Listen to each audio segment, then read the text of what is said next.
received a mysterious package with a single photo inside. It was a picture of my sister, but her eyes were blacked out. A note attached read, "She's not your sister." But that's not the most shocking part. The photo was taken on a day I know I was alone.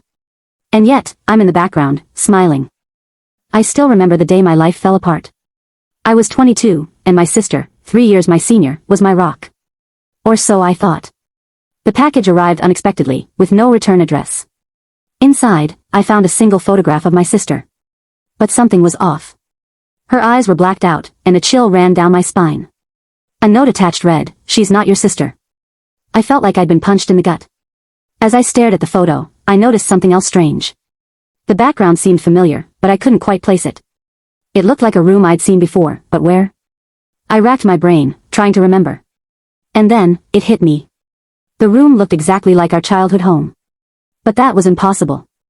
We hadn't lived there for years. I couldn't shake off the feeling that something was terribly wrong. Who would send such a package? And what did they mean by, "She's not your sister"? I decided to investigate, starting with my sister herself. But when I confronted her, she seemed genuinely confused. "I have no idea who would do this," she said. I believed her, but the seed of doubt was planted. As I pressed her for more information, she mentioned something that caught my attention. "I've been getting weird messages too," she said. "Someone's been sending me anonymous texts, telling me to stay away from you." My mind was racing. Who could be behind this? And why were they targeting both of us? As the days went by, strange things started happening.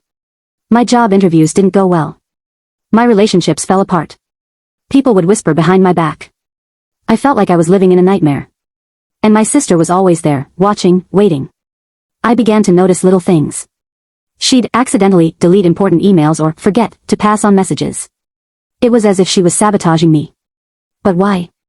What could I have done to deserve this? One day, I stumbled upon a cryptic message on my sister's phone. It was a single sentence, "The truth is in the attic." I had no idea what it meant, but I knew I had to investigate. I snuck into the attic, searching for clues. And what I found shocked me. A series of old photographs, depicting our family in a way I'd never seen before. There were hints of a dark past, one that I'd never known about. I started digging deeper into my family's history, talking to relatives and old family friends. And what I found was shocking. Our family had a dark secret, one that had been hidden for years. My parents had been involved in some shady dealings, and it seemed that my sister was the product of one of those dealings. I felt like my whole world had been turned upside down. But there was more. I discovered that my sister had been researching our family's past, trying to uncover the truth. And she seemed to be getting close to something. I realized that she wasn't just a pawn in someone else's game, she was a key player. I confronted my sister, armed with my newfound knowledge. She broke down, confessing to everything. She'd been manipulating me, using me for her own gain. But there was more. She wasn't the mastermind behind it all. There was someone else, someone who'd been pulling the strings from behind the scenes. I felt a chill run down my spine. Who was this person? And what did they want from me? As I pressed her for more information, she revealed something that shocked me. Our mother wasn't who we thought she was. She had a secret identity, one that would change everything. I felt like I was living in a dream, one that I couldn't wake up from. My sister revealed that our mother was part of a secret organization, one that had been manipulating our lives for years. They'd been using us for their own purposes, and we'd been pawns in their game. I was stunned. How could our own mother do this to us? What kind of organization would do such a thing? As I looked deeper into the organization, I realized that it was much bigger than I'd ever imagined. There were tentacles everywhere, reaching into every aspect of our lives. And we were just the tip of the iceberg. The revelation changed everything. I cut ties with my family, trying to protect myself from further harm. It was a painful process, but I knew I had to do it.